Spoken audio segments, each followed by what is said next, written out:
thinking. This looks like a repeat. Didn't we just do this last week? Yeah. Something like that. Well, there's a price for living in paradise. Really big box. That.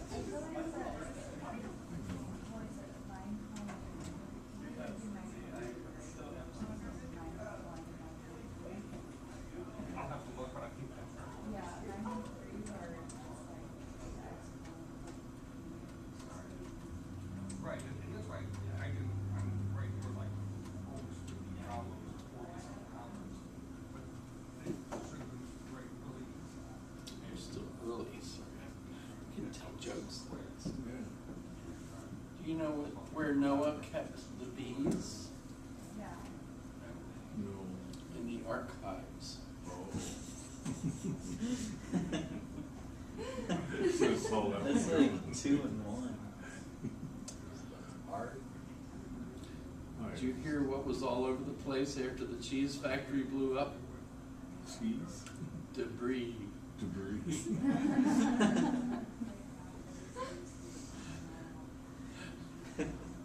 We guess it's a type of cheese. Yes, brie is a type of cheese. Then there's what happened if the flooring store blew up. Linoleum blown apart. Instead of Napoleon Bonaparte, linoleum blown apart.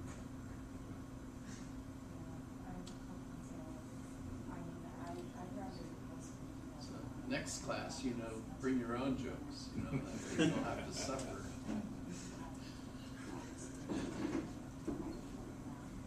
I've told you my favorite joke. Why do little baby ducks walk softly? Because little baby ducks can't walk hardly.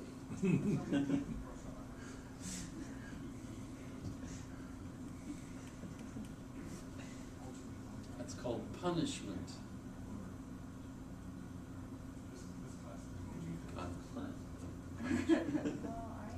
Of course, if you do too much of it, the class turns into pure pandemonium.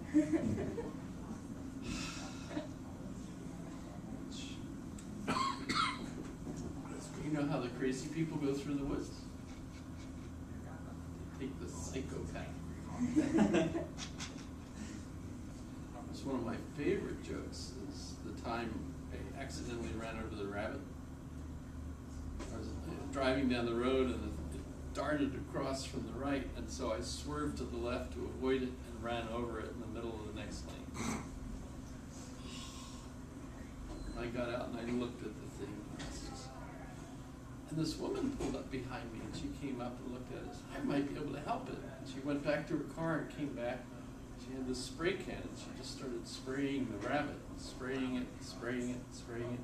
Eventually the rabbit kind of sat up and looked at us and went like this, and hopped a little bit and went like this, and then hopped still further and went like this, and then hopped all the way over to the woods, turned, went like this, and then hopped off into the woods. I said, what on earth did you do? And she showed me the can. It was hairspray. Revives dead hair, creates permanent wave. This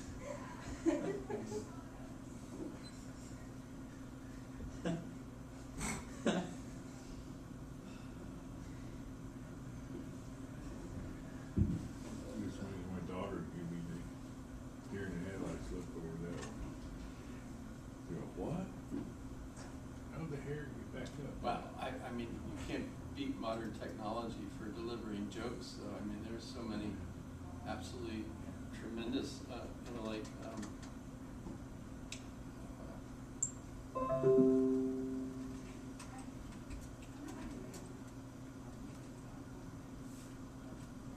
example, have you seen these?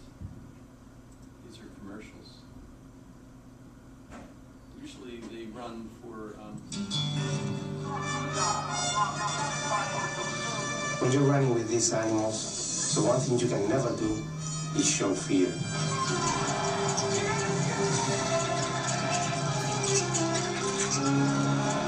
lose respect for the squirrels, you will have problems during the running. You have to be faster and quicker than the squirrels. You have to have very good reflex. You get confused because of the size, I think. They are small, I can manage them. No, that's not true, you can't. Queridos amigos, corriendo detrás de las ardillas. To beat the squirrel, you must think like a squirrel. As long as I have legs, I will run with the squirrels.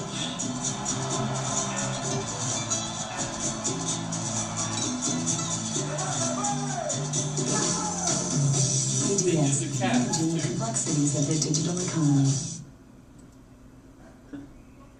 Where's the one they do with the cats?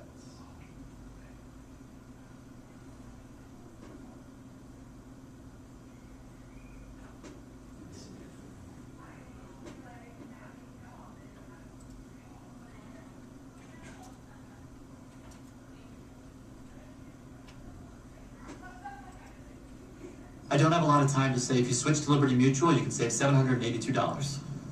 That's faster than I thought. This man right here is my great-grandfather. He was the first cat herder in our family. Herding cats. Don't let anybody tell you it's easy. Anybody can herd cattle, holding together 10,000 half-wild short hairs. Well, that's another thing altogether. Being a cat herder is probably about the toughest thing I think I've ever done. I got this one this morning, right here, and if you look at his face, it's just ripped to shreds, you know? You see the movies, you hear the stories, I'm living a dream. Not everyone can do what we do. I wouldn't do nothing else. It ain't an easy job, but when you bring a herd into town and you ain't lost a one of them, ain't a feeling like it in the world.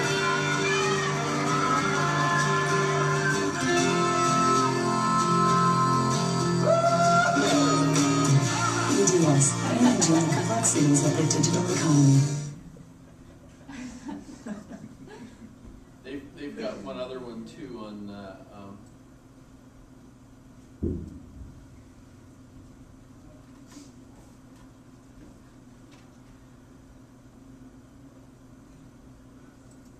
Some people like to climb mountains. I like to build planes in the air. I grew up wanting to be on a wing, wanting to be up this high. Sometimes the temperature up at altitude is 60 below. It's brisk, it's refreshing. You never know what you're going to come across up here. Canadian geese, mallards, owls. These people back here, that's why I come to work. That's why I build airplanes in the sky. We're not just building a plane here. We're building a dream. I love this job. There's a lot of things up here. When I look over there and I see that little kid, I look in his eyes, that's all the things I need.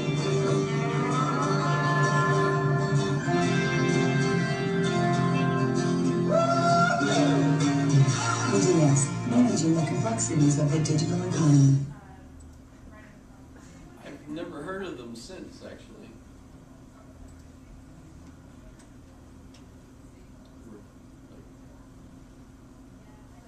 Great commercials during the Super Bowl the one year, and then I've never heard of them ever since. But the people that made the commercial, wow, I think, they're still out there making new commercials. But EDS, that's, I guess, some company that helps you with your network. You're up and running in a business, but your network is like having trouble or something, they're supposed to come in. So they can run with the squirrels, they can herd cats, they can even build airplanes in the sky. I don't know if that's something you really want them to do. However, we can get started. It's still 2 minutes to our official start time, but I'll get started. Today, we're looking at Schopenhauer. He was a philosopher that I really didn't like, and I still don't like him, but I understand him better now than I used to. So I understand why I don't like it. Does that make sense?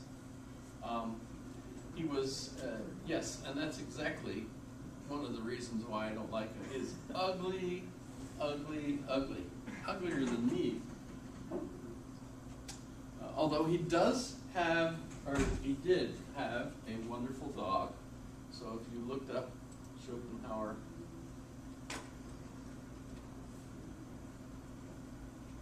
and his dog, you can see him with his dog. That's kind of funny. In fact, that's one of the supports for suggesting that when you have a pet, you begin to either look like the pet or the pet begins to look like you. You know, it's kind of...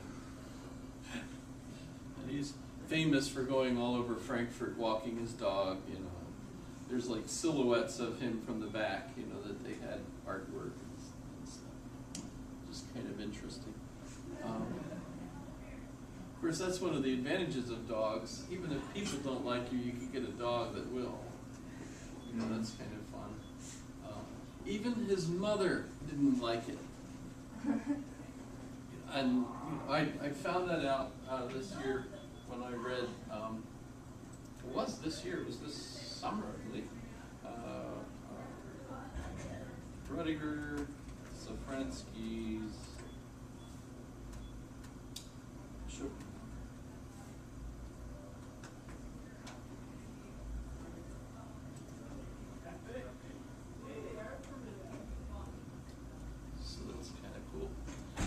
another person who's written a book on Schopenhauer, who really likes Schopenhauer, is Brian McGee. This isn't the book, this is Confessions of a Philosopher by Brian McGee. And he talks about how Schopenhauer pretty much answered a lot of his questions. He really likes Schopenhauer and doesn't really like Hegel. And that's, I like Hegel and not Schopenhauer. So he's clearly wrong. You know, that's, you know, because I'm right, you know, and it's, you know, just a shame that, you know, Brian McGee's, I think 89, 90 years old now, lives in a retirement home, can't walk anymore, he's in a wheelchair. I feel bad for him. Well, but 89, that's pretty darn good.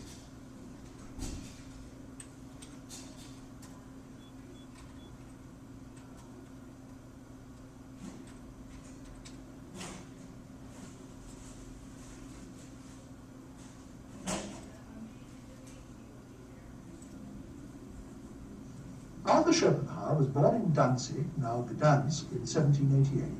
His family had been rich Hanseatic merchants for generations, and the upbringing he received was aimed not at an academic life, but at training him to step into an international business. However, he had no interest in the family firm. He insisted on going to university instead, and thereafter he used his private means to finance a lifetime of independent study and writing. His doctorate thesis has become a minor classic, in spite of its title, On the Fourfold Root of the Principle of Sufficient Reason. And he was still in his 20s during the 4 years when he composed his masterpiece, The World as Will and Representation, which was published in 1818, the year in which he was 30. From then until his death in 1860, at the age of 72, he published a great deal, but all of it was to extend or elaborate or enrich the philosophical system which he had constructed in his 20s and from which he never departed. He produced a huge collection of essays called Parerga and Paralipomena, and 2 short but pungent books on ethics called The Basis of Morality and The Freedom of the Will. There was also a little book called On the Will in Nature, designed to show that his ideas were supported by discoveries in science. Most important of all, he published a revised edition of The World as Will and Representation, which was more than twice the length of the original volume. There are several remarkable things about him. Although in direct succession to Kant's, his own work was securely in the mainstream of Western philosophy, he was genuinely knowledgeable about Hinduism and Buddhism, and is the only major Western philosopher to draw serious and interesting parallels between Western and Eastern thought. He was the first major Western philosopher to be openly and explicitly atheist. He placed the arts higher in the scheme of things and had more to say about them than any other important philosopher. And perhaps partly for that reason, his influence on creative artists of the front rank has exceeded that of any other philosopher of the modern era. He was himself among the supreme writers of German prose. Many of his sentences are so brilliantly aphoristic that they've been torn out of context by the hundred and published separately in little books of epigrams. Intellectually, this is a catastrophe, because it obscures the fact that Schopenhauer is first and foremost a system builder, whose philosophy can be understood only as a whole. Of the books in print about it in English at the time of making this program, I have to confess to you that the longest and most recent is by me, but I can't very well interview myself, so I've invited the author of one of the others to come along and discuss Schopenhauer with me. My guest is, in any case, the most distinguished living historian of philosophy in the English language, Frederick Copleston, Emeritus Professor in the University of London. In addition to his extended... So notice this is just on the internet if you're curious and you have a high capacity for boredom. And every single one of the interviews he does has that same mustard-colored background. It's amazing to me how boring the BBC can be. Almost like, you know, they deliberately want it. What's the boringest setting we could, you know? Cheap. Yeah. So and cheap. Yes, cheap. Absolutely cheap. In fact, he's produced and written most of this. In this book, he explains during that period. That's just a particular section of his life. He was also a member of Parliament for a while. He was a teacher for a while at various places. But most of the time he spent on television doing productions for the BBC, doing interviews with people mostly on philosophy, but on other subjects as well. And he also wrote, I think, altogether about 8 books. So that's pretty decent life. Plus, he spent a lot of the time, as mentions that Schopenhauer wrote a lot about the arts. He wrote a lot about the arts too. He was an art critic himself. So that's kind of interesting. Brian McGee, still alive out there, not on my list actually. He's clearly could be on my list, although as a philosopher, he's more of a popularizer. He doesn't really have new ideas of his own. He's instead expanding on, basically explaining the history of philosophy, what the different philosophers are. He's selected individuals for this program who would be good for particular philosophers and invited them, but he pretty much has the interviews all set up, so it looks like it's spontaneous, but really it's pretty well organized and planned to cover all the highlights of the philosopher within like 40, 50 minutes that they're doing. So that's pretty interesting. And it was very popular. The British really liked it, and it was unusual because most people weren't really that interested in philosophy, but he kind of really popularized an interest in philosophy for a while in Britain that way. And a lot of people like him and so on. So Brian McGee, kind of interesting. Went to Oxford. His degree was in philosophy. He was very upset with them because they primarily focused on the analytic tradition, and he got into philosophy because he had all these soul-searching questions that he wanted answered, and they didn't discuss them. So he was kind of disappointed. But then after he graduated from Oxford, he then went as a graduate student at Yale, and Yale discussed all the questions he had always wanted to hear discussed. And so he was absolutely thrilled with Yale as kind of the follow-up, curriculum to that he took in Oxford. then he travels and does other things. But the arts is especially one of his interests.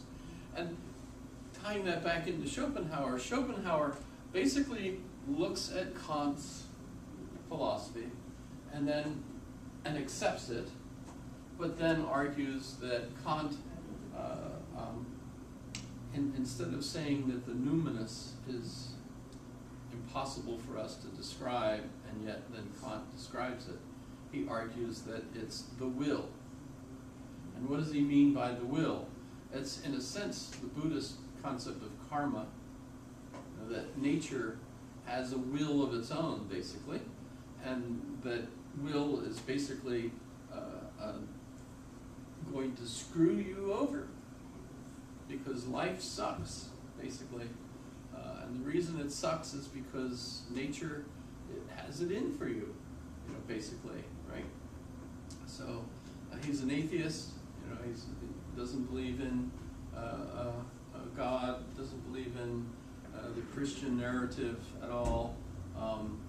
Notice, by the way, the Buddhist narrative is essentially the same philosophy, that life sucks, that you keep coming back. The only way to get out of it is to become an ascetic, follow the Eightfold Path, and not have any attachment to things, so that by the time your body finally dies that last time, your soul has so little attachment to the world that it disappears. And you're in nirvana, which is nothingness. And that's great, because otherwise you'd be back here sucking wind again. It's just really interesting Indian point of view, right? By the way, during the 60s, a lot of Americans began, especially, I guess, the Beatles went and came back with Ravi Shankar's music and the sitar and drums. Yes. And they came back and they were thinking Buddhist, philosophy was absolutely a great way to become one and relaxed and happy with nature. I've heard India smells like awful. Just everywhere. Like the worst I've ever heard though was flying into Seoul, Korea. Really? Well, yeah. That is nasty. Yeah. Been there, done that too many times. But I mean, I don't know. You don't have people like taking a dump on the side of the road in Seoul, so. I think you. Actually, by the side of the road, maybe that's where all the dump is going, because the sewage system is kind of the bungee ditches. They're underneath the sidewalk. So if it's not raining and you see a pool of water out there, don't step in. Yeah, but again, no, this is like, I have no intention to travel to East Asia. But Schopenhauer didn't get to travel there. He traveled all over Europe. As Brian McGee pointed out, he was a rich kid. His father was just about the wealthiest merchant in Europe at the time. What did they produce? It was a merchant, so it wasn't like he produced something. Just he traded salt, and he had operations going in Hamburg and all sorts of other cities, including London, Paris. Traveled around. So Schopenhauer went with the family. He spent a year or two in Paris with some friends, and as a result learned to be fluent in French. He also did the same thing for a year or two in London, and so was fluent in English.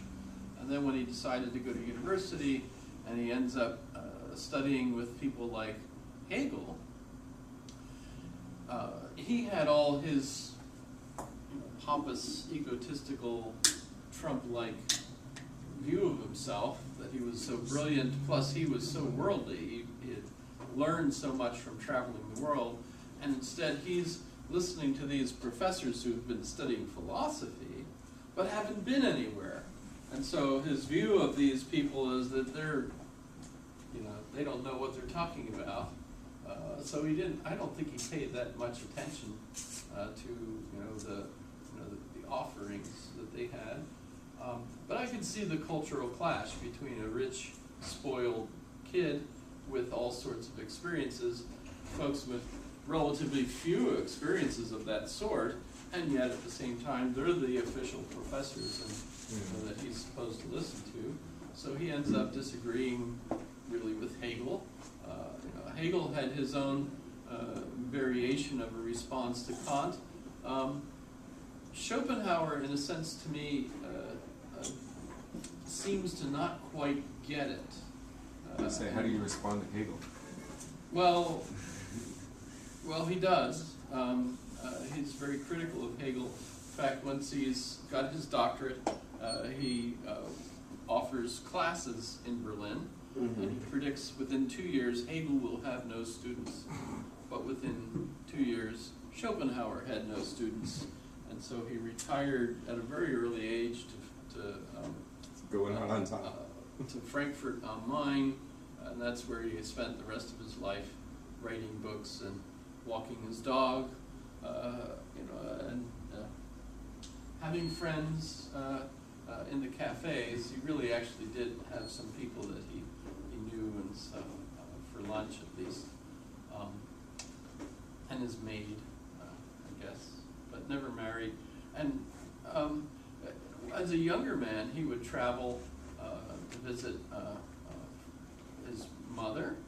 His father had died, he was relatively young, and Mom moved with his sister to Weimar, which is where Goethe lived, and that's why she moved there, because she wanted to be part of the cultural arts scene that Goethe was especially the head of. And so when Schopenhauer would come and visit and stay with Mom and his sister for a while, which caused a lot of tension because they would always argue they didn't like it. They didn't like one another, really. And meanwhile, he would also then go to the parties where Goethe was, and he wanted to be impressive, and he was egocentric, so he wanted Goethe to be impressed with him. And instead, if you read enough about Goethe, you know that Goethe was his own ego, and didn't want anyone else getting, the show. He wanted all of it, and so you can imagine all these ladies all there to just be absolutely amazed with Goethe, and instead this young kid comes in and tries to steal the show. Goethe didn't like him. Schopenhauer didn't get his, emotional feedback that would feed his own ego. And that, of course, upset his mother, and so that never went very well. So he ended up, of course, Mom basically kicked him out. Get oofed out, which is hard to do when you have all those skirts, because that's not hard to do. So that's kind of, and so reading all of that, by the way, helped me understand why I didn't like him, because he comes across exactly as Safransky depicts him. By the way, Rudiger Safransky, or Rudy, they say,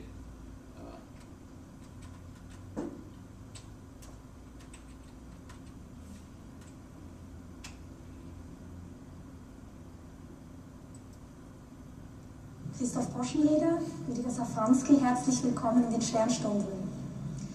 Arthur Schopenhauer ist ja vielen bekannt als Pessimist, als Frauenhasser gar. Wie kam es dazu, dass Sie sich ausgerechnet eine solche Figur ausgesucht haben für Ihren ersten Roman, Herr Poschenjeder? Also jedenfalls war es nicht die Absicht, dieses Bild wieder umzukehren. Also ich fühle mich nach wie vor nicht als der Imageberater Schopenhauers. Ich habe eine Geschichte gesehen wie die anderen auch, die Frage nach dem Ding an sich auf. Die anderen sagen, das Ding an sich, also die Wirklichkeit selbst, ist eigentlich das Inkognito Gottes. Ja? Und Schopenhauer sagt, das ist das Inkognito des Leibes. Das heißt, die diametral andere Antwort gibt er als die übrigen. Und deswegen muss er 30 Jahre warten. Deswegen, als diese, ich finde auch, wunderbare idealistische Philosophie ausgetobt hatte, und als 48 dann die Revolution. To puzzle that out, see what he's actually saying. By the way, Safransky, that's what he does, is write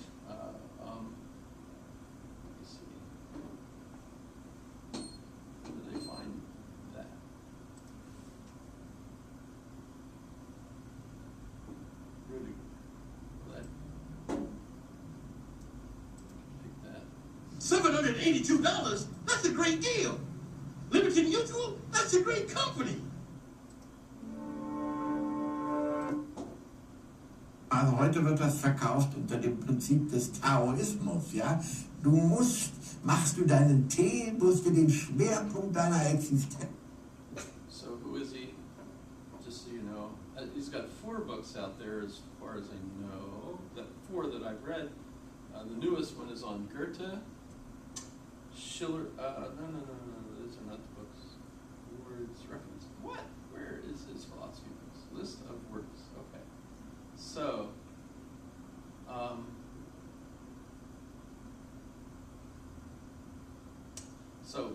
Friedrich Nietzsche is the one I've read. Really, really good if you want to get a good sense of Nietzsche. Schopenhauer, that's the one I mentioned, and the Wild Years of Philosophy. Where are the others? Nietzsche, Schopenhauer,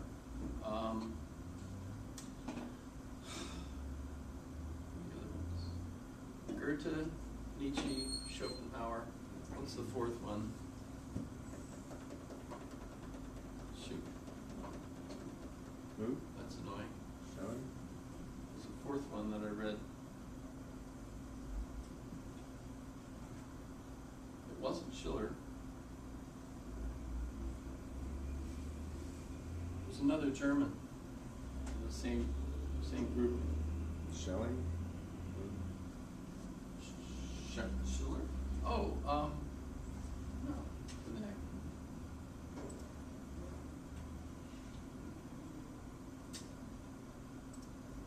Sorry, got to answer this.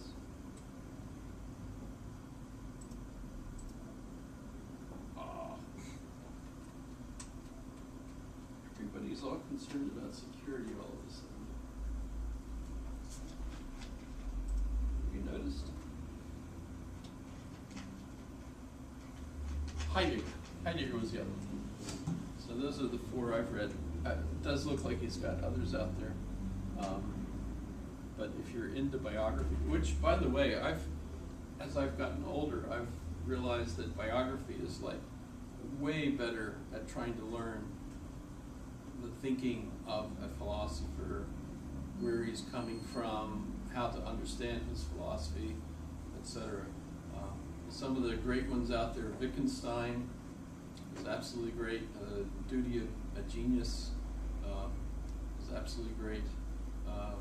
And the same author wrote a 2-volume work on Russell, and that's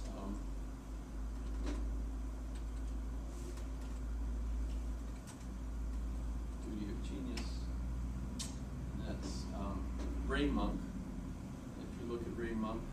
Oppenheim is the newest one that he's done, this one, Robert Oppenheimer. And I remember when I saw that in the bookstore, I actually bought that from Barnes & Noble's off the shelf. What do you call Barnes & Noble's? I joke, I say Barnes & Ignoble's. Because it's like the most expensive way to buy a book, but sometimes, it's nice to be, in the aroma of new books and a few bums out on the corner,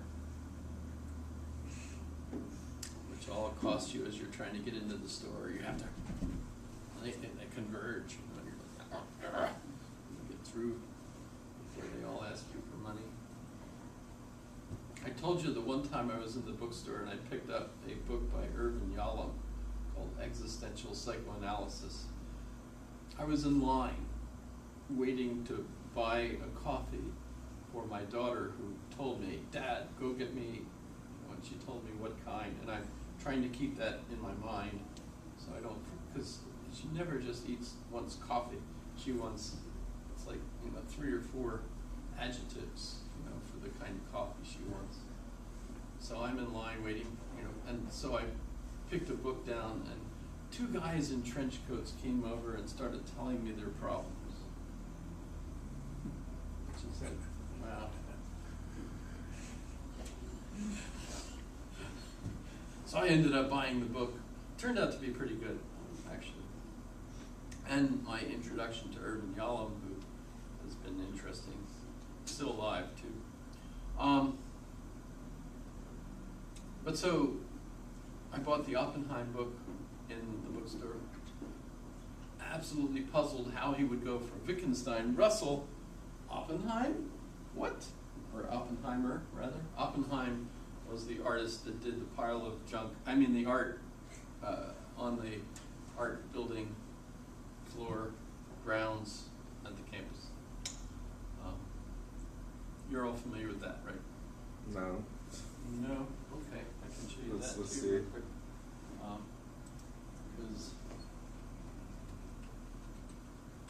it's called Image Intervention. It's the title of that piece. Oh, what is that? Oh yeah, that thing. Oh wait, I've Yeah. seen that. I've never seen that. It's on the lawn. Yeah. Is it? Yes, it's on the lawn by the art building on the main campus. Yeah, maybe I just haven't. It's right outside of the philosophy department windows, actually. Oh, It's okay. like something you'd see at Joe Bob's scrap metal sales. Yeah, well, It's like a that's, fun playground, but they have like the rope around it so you can't climb on it. Yeah, it wasn't always there though. The Slides a little steep. they actually, when they finished it, the university was worried about liability, so they put a fence around it, and he was furious because he wanted people to play on it and die. And die? You wanted people to die on it? Well, no, he didn't say that, but if you play on that, you will die, and so I'm sure that's what he intended. If you're careful, maybe you won't die. Looks like 60s, sharp metal 70s rocks. playground stuff where I went to Exactly. school. People have shot this, by the way. There are bullet holes in some of the. Really? Yes, that's not part of Did the they art. pay him for it? I don't think so, but it cost over $500,000 I'm sure to it pile did. that up there. Yeah. Of donations and stuff. Yeah, man. And he That is world famous for piling up junk all over the world. Yeah, man. That's. Who? I mean, like outsider art, right? I thought it was a student that did it. I was like, well. Well, it's like who's in charge of who decides to hire these people? Just like It's not. trying to destroy your concept of art.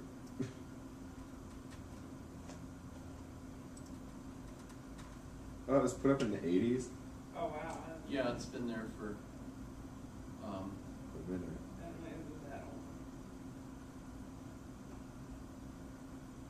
It looks super friendly.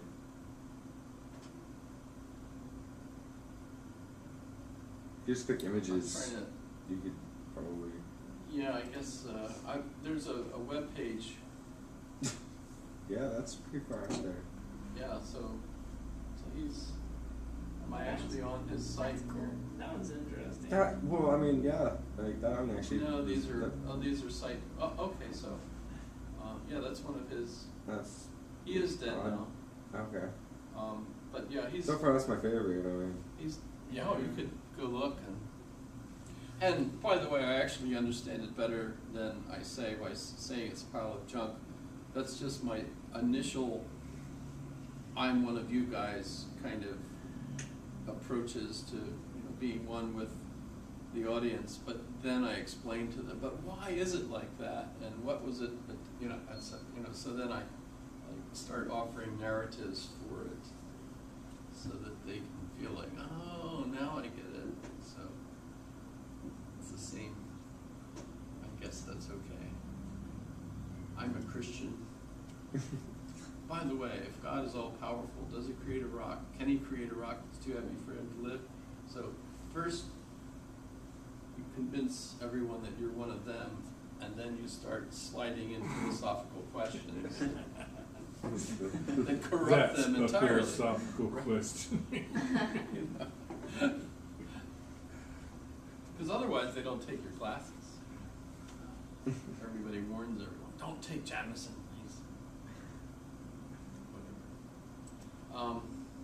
But music, how did he impact music? Because the will, it's like nature, I interpret as entropy.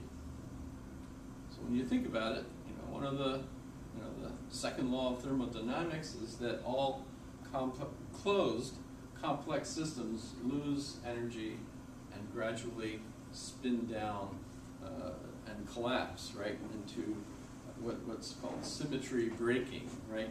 So the prime example is the wheel at the gambling casino, where the roulette wheel. So you spin the wheel and you have the balls, you throw them in, and everyone's trying to guess where they're going to land, right? Once the wheel gradually slows down, the ball and then gets someplace, right? So it's either red or black or odd or even. I don't know. Would you even pick a specific number? That would be really rare, I suppose. But what causes the balls to finally settle down and land in a particular place is what's referred to as symmetry breaking, because while the wheel is spinning at a fast enough rate, the centrifugal force will hold the ball in place, and it won't fall down. Right? So symmetry breaks, and so entropy will do that to all systems, not only the ball and a roulette wheel, but your body deteriorates, life in general deteriorates, physical systems deteriorate. On the other hand, we can also be imbibing energy from some source, food, the sun, whatever, and we can use that to structure replacement cells and so on, so that we can fight entropy and live longer. And in fact, we can also create greater and greater complexity, which is what life seems to have done through evolution. So you get a kind of interesting battle between entropy and life, and that's interesting into the pool. Because as the energy is depleted, the system cools, right? So everything is flowing into the cool, even universe-wide, theoretically, right? So this book, by the way, is relatively new. Dorian Sagan is the son of Carl Sagan, if you're familiar with him, from Cosmos, the astronomer who is responsible for, I always say Voyager, but it's actually Voyager 1 and 2. You saw the Star Trek movie. For some reason, when it comes back, it pronounces itself Voyager, needs the information. Voyager wants to connect with the creator, etc. And then they finally find Voyager, and it turns out that it's Voyager, but part of the word got smeared, so that even it itself doesn't realize it's actually Voyager, it's Voyager, which is why they were so confused for so long. Yes? Not familiar with that? No. I am. So, of course, Voyager older needs the information. Star Trek.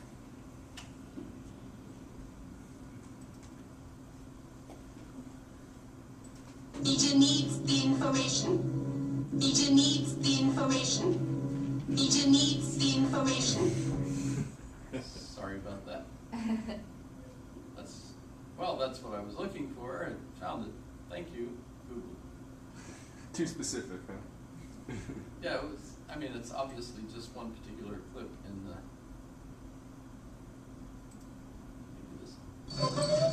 Okay, Kevin, USAA Bank is here to help you stay on track. Budget's looking good. Fit for a fill-up?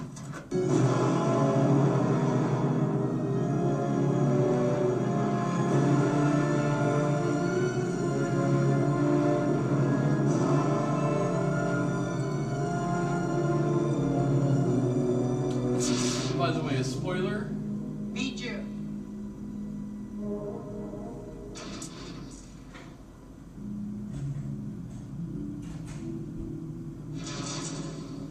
turns out to be the spacecraft that Carl Sagan shot out into the universe.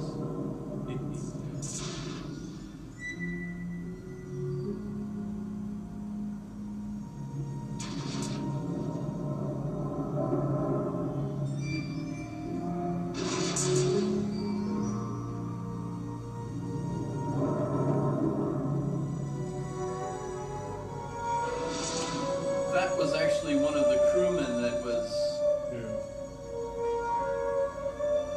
taken over by the computer of this.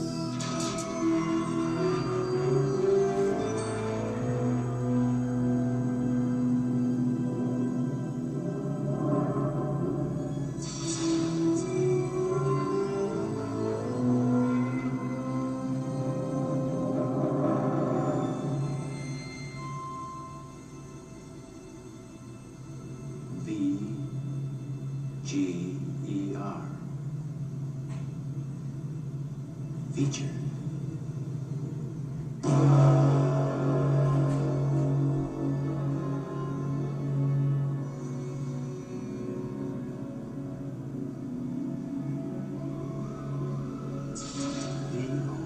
VOYAGER. Voyager. That's why I always joke that we sent these out to tell the aliens where we are and come back and eat us. Jim, this was launched more than 300 years ago. That's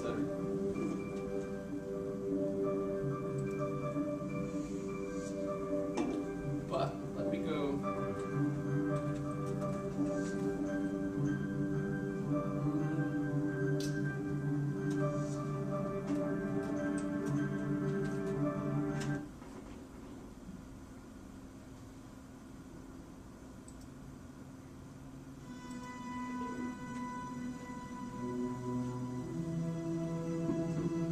So if the will that makes life so horrible for everyone that we just basically have to just try to deal with it as best we can, it's actually better if we had just been dead. But unfortunately we're here.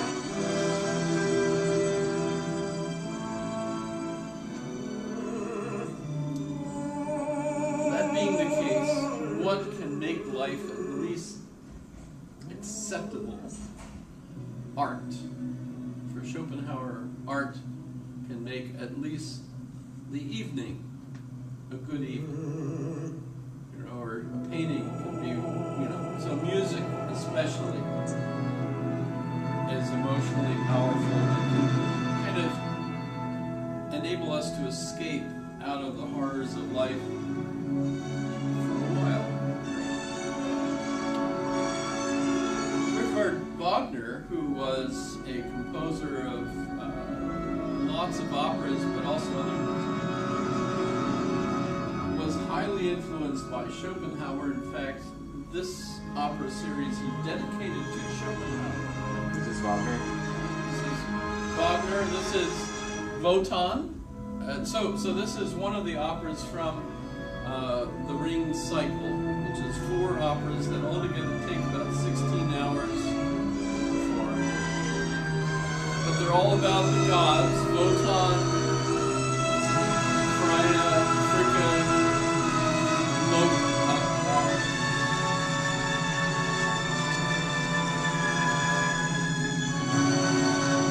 People had longer attention spans back then.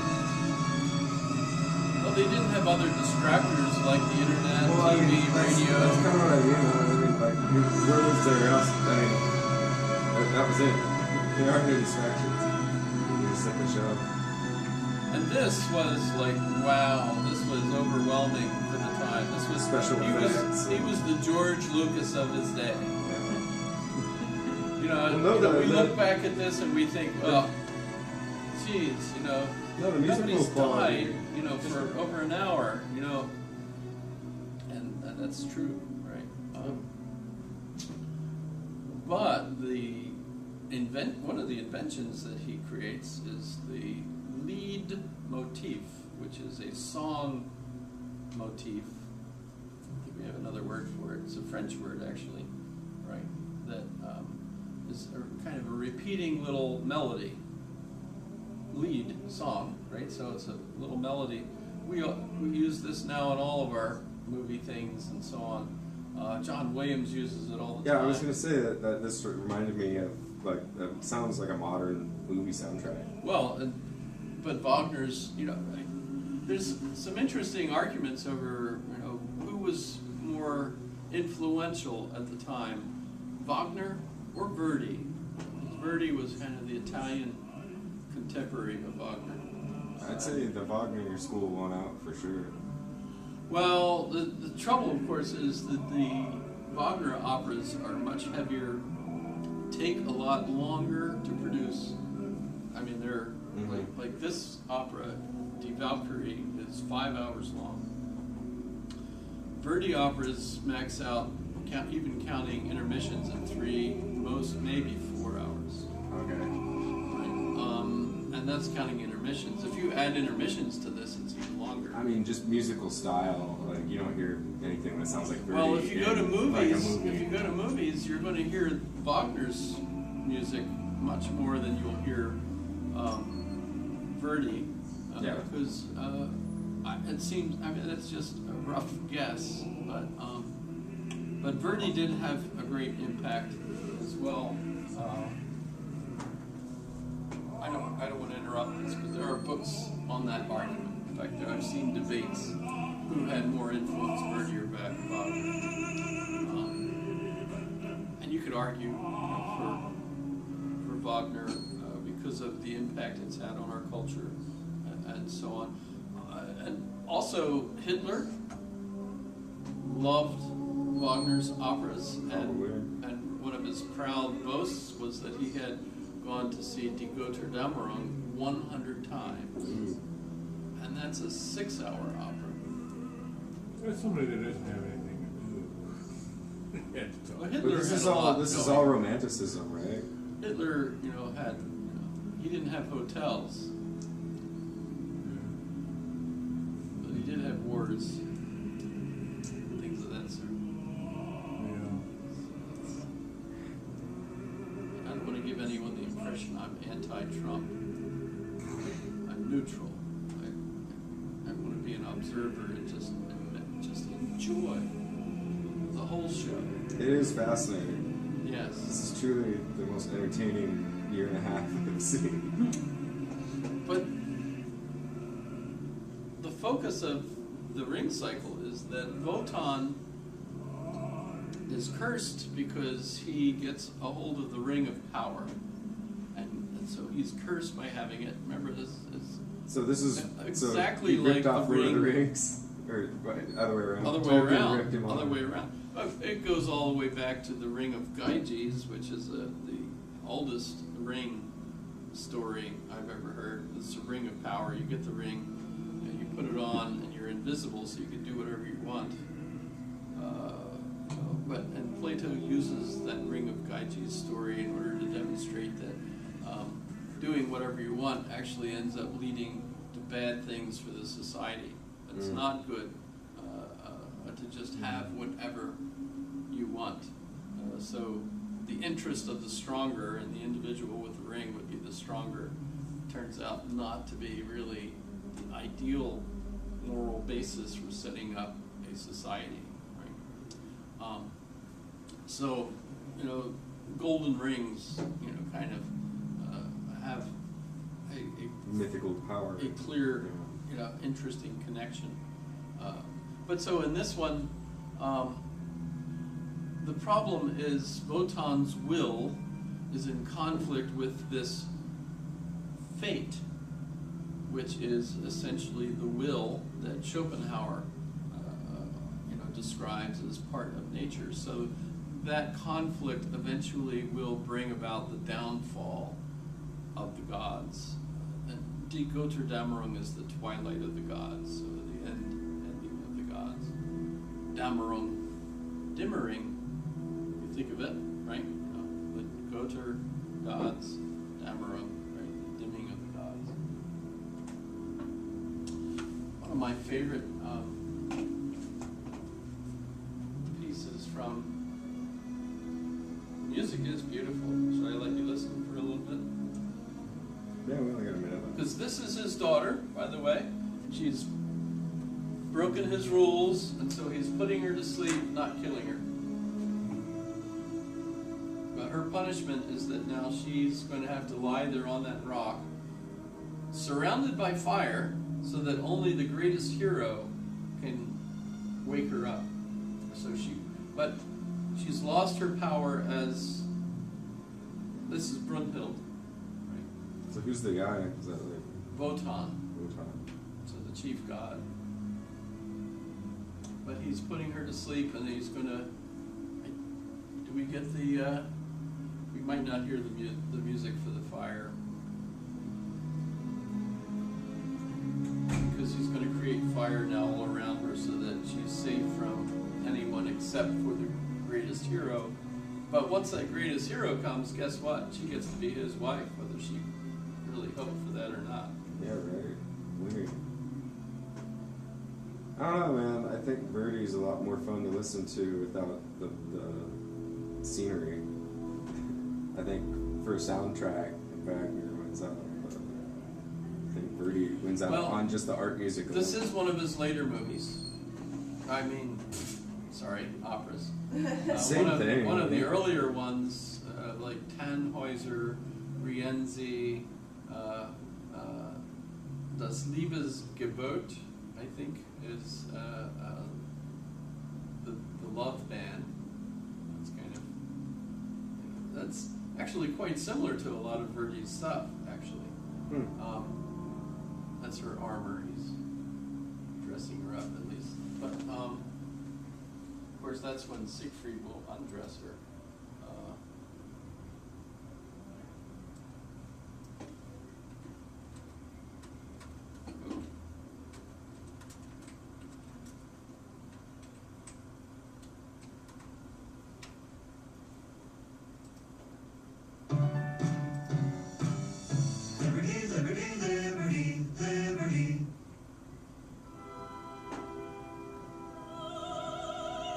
So Siegfried's just woken her.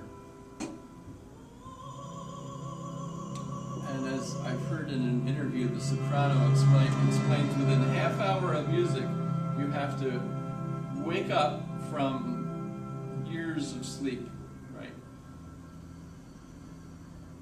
Realize that you've lost your power. She's no longer a power maiden, right? Like Xena Princess Warrior. Plus realize that now she's basically beholden to this young boy. Who's stupid, by the way. Really? God, I've never seen this one. And then fall in love with it, all within the space of half an hour. So sopranos feel like this is a really emotionally draining half hour. This is what, like 1840s? Later than that. 50s, 60s? Pre or post Civil War?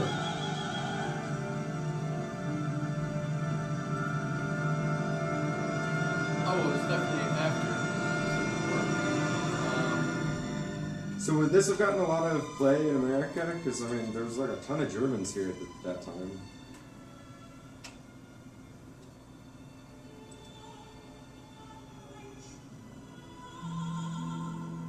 '76.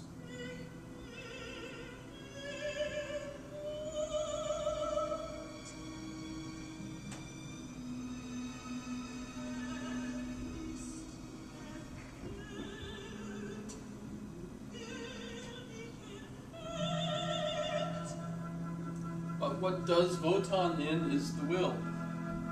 No matter how much he fights against it, the will. So this is basically Schopenhauer's philosophy, right, applied to the music and the art, right? And the themes, they're, especially, how powerful nature is.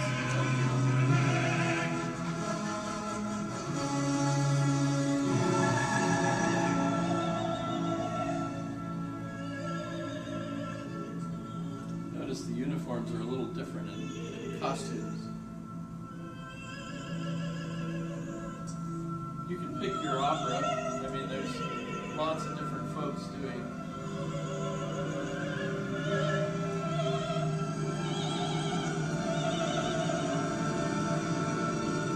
The first comment. What did it say? I was like, considering she's been in a coma for 18 years, she's doing fine. Magic. Yeah.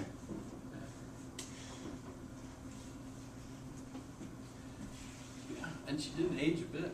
You know? No. That's kind of, despite the fact that there's a big age difference between them, there's kind of a mutual attraction. Although she is the first woman he's ever seen. It's actually kind of funny when he wakes her up and he takes off her armor, thinking that might help her wake up. And when he takes off her breastplate, that's when he realizes, das ist kein Mann.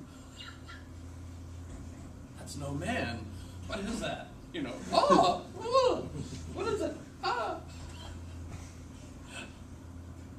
Wagner, man. So there's a certain element of hilaritude in certain parts as you go. And by the way, Siegfried's, there's some parts of that I'm sure you've heard before. So for example, probably Siegfried Sworn.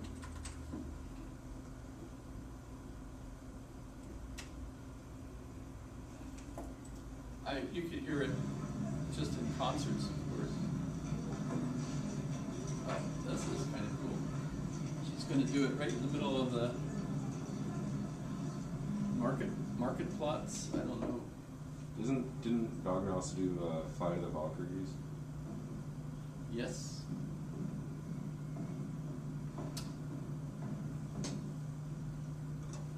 This will sound good. I hope she doesn't break all the mirrors, though.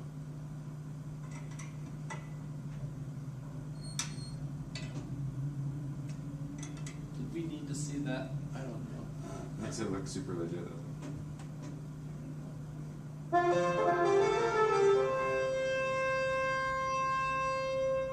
You all heard this?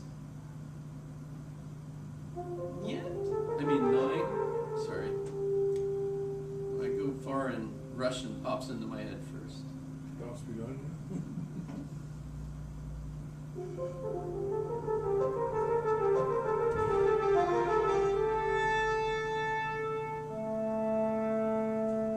First time he plays that, he wakes up a dragon and then kills it.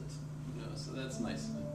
But the dragon was what was guarding the ring, and that's how he gets the ring. Totally not like Lord of the Rings Definitely at all. not like Lord of the Rings Yeah. at all. Not one bit. No. Oh, well, no, there are themes, though. That are similar. So is the romanticism then, is that what you'd call this? Yes. Okay, so that's really more like the direction that we get like fantasy literature in. Yes. Okay. It is fantasy. Right, but so what would you say is the philosophical difference between that and like sci-fi? Like where's the schism we there? add science. Yeah. We add hypothetical, futuristic, scientific thing. You go from guys with swords with guys. That's the dragon up there. And spaceships that look that's like. That's pretty cool. That's like kind of Cirque du Soleil. Yeah, that's like. You see, it's all dancers acting. Does it help for you to see this? Oh, none.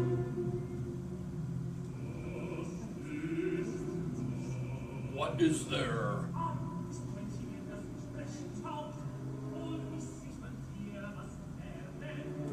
I'm here. I want to learn from you what fear is. Because he doesn't know fear. So he's been told by the dwarf, you meet the dragon, you'll learn fear.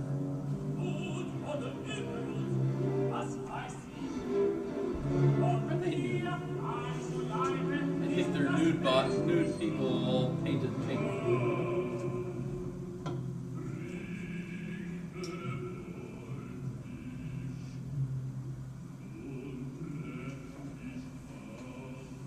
are.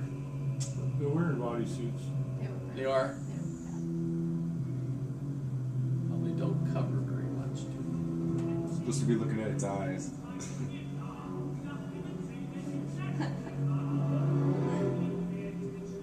I wonder who did this one.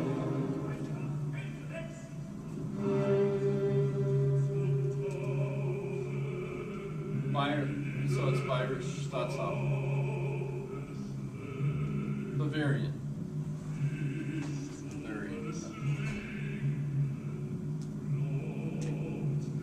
Oh, and yes, he just doesn't stab it to death.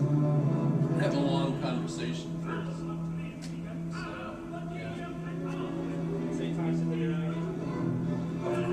Well, the dragon is actually one of the giants that built Valhall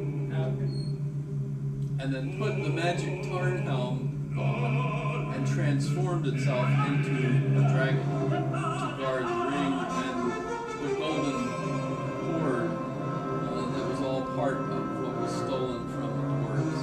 The Nibelungens, the ones that live underneath. Actually, are caricatures of Jewish people, probably. Wagner was an anti-Semite. What's that? So some of the characters. I always wondered if the dwarves from Lord of the Rings were supposed to be like some kind of anti-Semitic character. I think you might have to try a little harder there. But the Ferengi, are you familiar with them from Star Trek? I think the Ferengi are pretty clearly Jewish.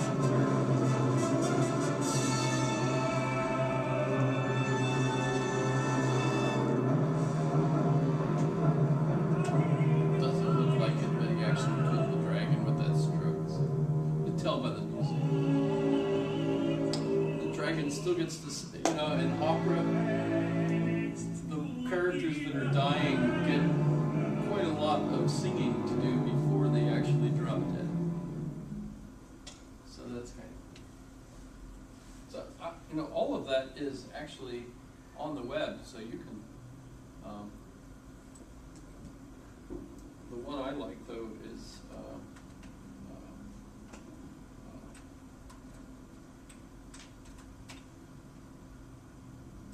this is Liberty Mutual lets you only pay for what you need, which saves you money. Studies show you like money. So the four operas of the Ring starts off with Das Rheingold that explains how the gold got out of the Rhine in the first place by the dwarves, ends up being made into a ring. How Wotan ended up being cursed by it because they were paying these two giants to build their Valhall, their castle, the god's castle. And their original contract called for them to give one of the gods to the giants. And no one agrees that that's a good idea, so they need her back, right? And so they use the gold that they steal from the dwarves to buy her back. The trouble is, that ends up including the golden ring, which Wotan is wearing when they're making the final transaction. And so he has to give up the ring, but he wants it back. So the next opera, which is Die Valkyrie, he's come up with a plan to have, he can't steal it back himself because that would ruin his contract power. It would shatter his spirit. All the contracts that he has made are on the spirit. So he comes up with an idea. He'll have a son who will go and slay the dragon and get the ring back. So he has two children by birth. That's Sieglinde and Sigmund. And Sigmund is prepared basically gave him a sword, which is this sword that he's trying to remake right now. So Sigmund has the sword, and he's going to go and slay the dragon. Well, but you know how wives are. Is this Gollum? Who's this guy creeping on? That is Nina, the guy creeping around. Yeah. Would you say he's a caricature of a Jewish? I don't know. I just said he seemed like Gollum. Big glasses, whiny little shit kind of guy. You know, planning on poisoning Siegfried once he gets the ring.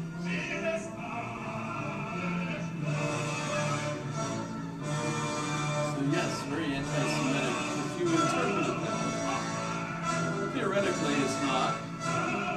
There's nothing in the opera that says he's Jewish. But everyone, I would imagine, sitting there in the German audience would certainly think of those characters as Jewish-like.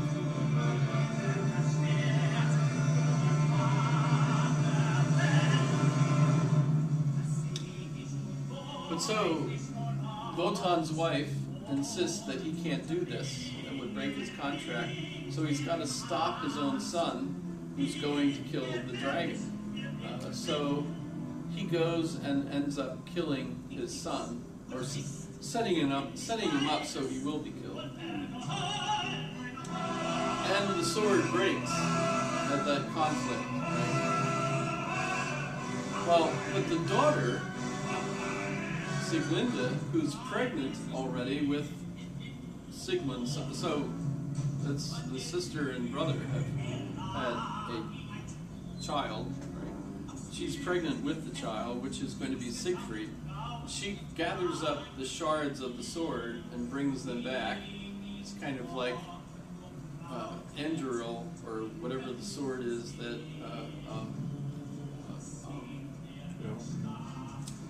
that's remade, for Aragorn. So there's that motif too. The special magical sword.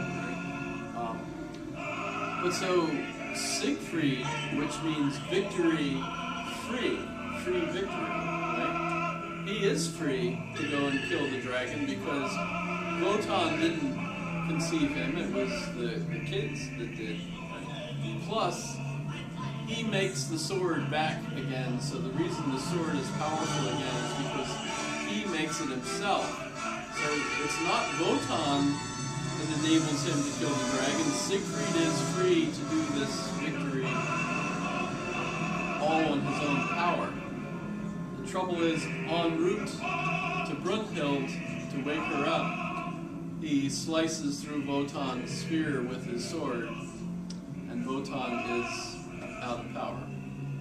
So it is the twilight of the gods. So everything has been set in motion. No matter what Wotan does to get the ring back has actually sealed his fate.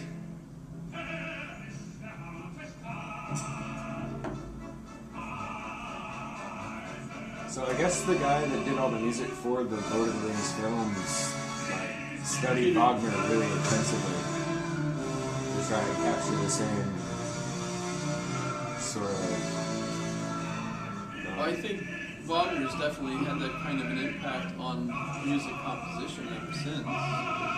He invented, there's a kind of French horn that's a larger horn that's called a Wagner horn, which normally isn't used. The only composer I know of that's used it in compositions was Bruckner, who has music for the Wagner horn.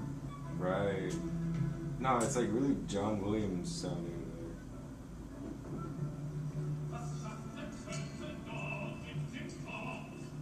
And the special effects. Wagner created a theater in Bayreuth for these operas. See, that's a hell of a set. Like, well, I don't know where this one was. Is it in Bayreuth? Oh, it is. This is at Bayreuth. So a theater built just for this play, basically. Right.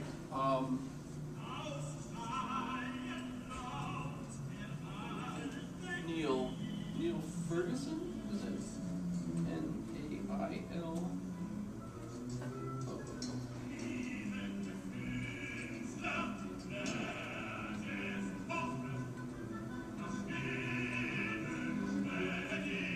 I'll spell it the American way.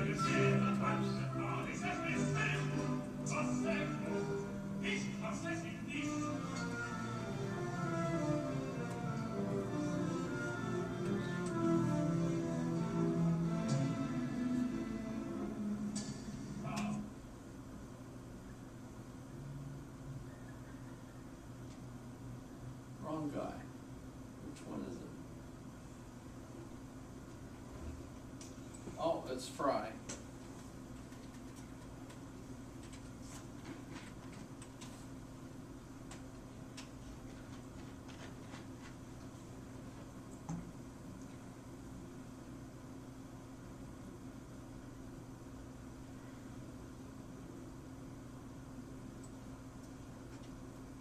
It's not David Fry.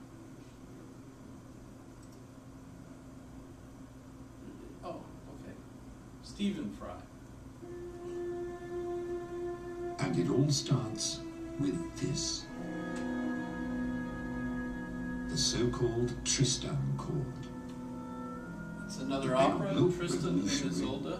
But it must have astonished the first audience. A 5-hour opera, and rather than progressing to a harmonious the resolution, chord doesn't resolve until the last scene. It evolves into another unresolved discord instead.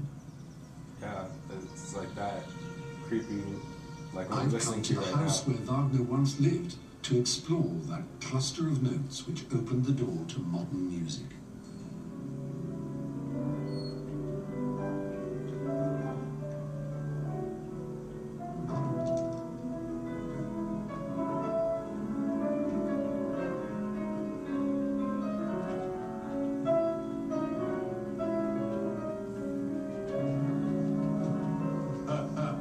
Stefan, if you've got a spare right hand.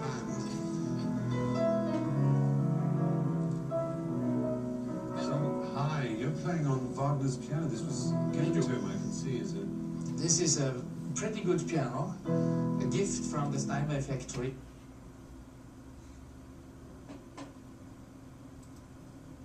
The railing there surrounds on 3 sides the area known as the Führer's Kanzel, the Führer's podium, and that's where Hitler stood. And that's where tourists to this day stand. Others like me can't actually bring themselves to go there. I'm not being oversensitive, I don't think. I just don't like, it's in the same way I'm not very good at picking up guns. I can do it occasionally, but Talking about Wagner, talk about Schopenhauer too, and the impact they had on around here. Hitler. I am deeply uncomfortable in Nuremberg talking about Wagner. I realise how close to the Nazi fantasy world Wagner was, and how deeply stitched into Hitler's vision of the world. So that's not him in Bayreuth anyway.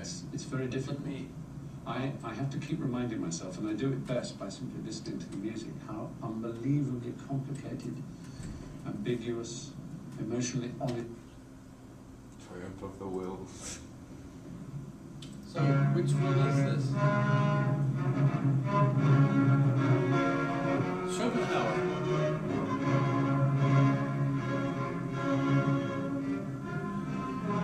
But, I mean, you've got the conflict between, what, the will and nature. Could Hitler have basically been that will? You know, if you identify your own will, which Nietzsche will give us the will to power, right?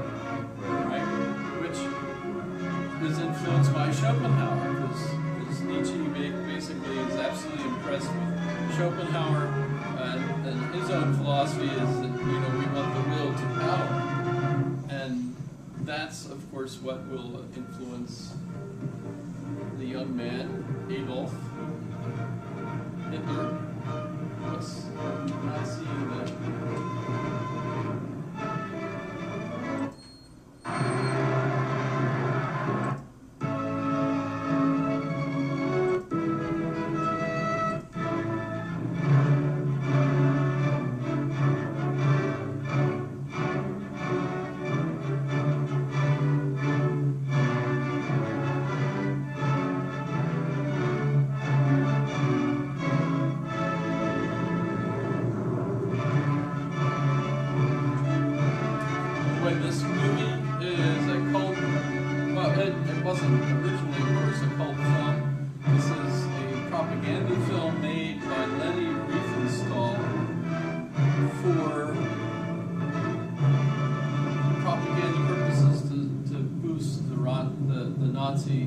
Which is National Socialist, by the way, for Hitler, right?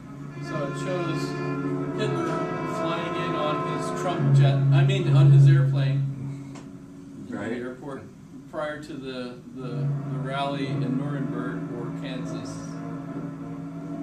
Yeah, I guess the rallies used to be like, they used to pretty much like sell T-shirts the whole night. I don't think so. No, I guess they had like autographed Hitler books and, like, at the early rallies for like their fundraising. Really? Yeah, they had merchandise and stuff. Like you could buy a hat. So Adolf Hitler's flying in, right? So this starts off with a picture that very few Germans would have ever seen, and so it would be absolutely impressive, you know, because they've never been above the clouds before. And here's video of what it's like to fly above the clouds. That would just be actually absolutely awesome, except in German, so it'd be Ach du lieber. Awesome.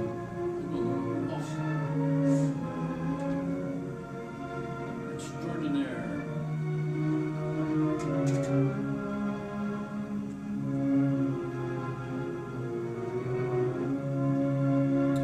So, when you think of Schopenhauer, you can think of a tremendous amount of influence, even though, as I point out, he's basically wrong. Hegel's right. Schopenhauer's wrong. Hegel is right.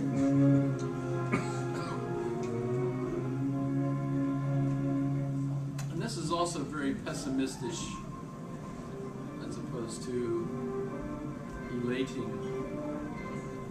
I mean, Hegel can be absolutely full of wonder and nature and joy at the future outcome of things, because Hegel doesn't worry too much about entropy. I mean, you do get one step forward, two steps back sometimes, which, by the way, is a book by Lenin.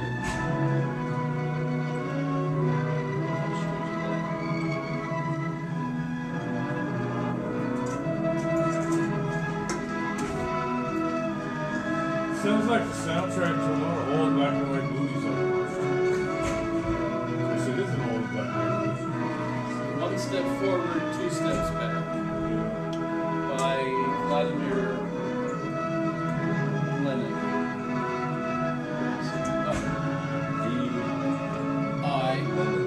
Ilyich Lenin.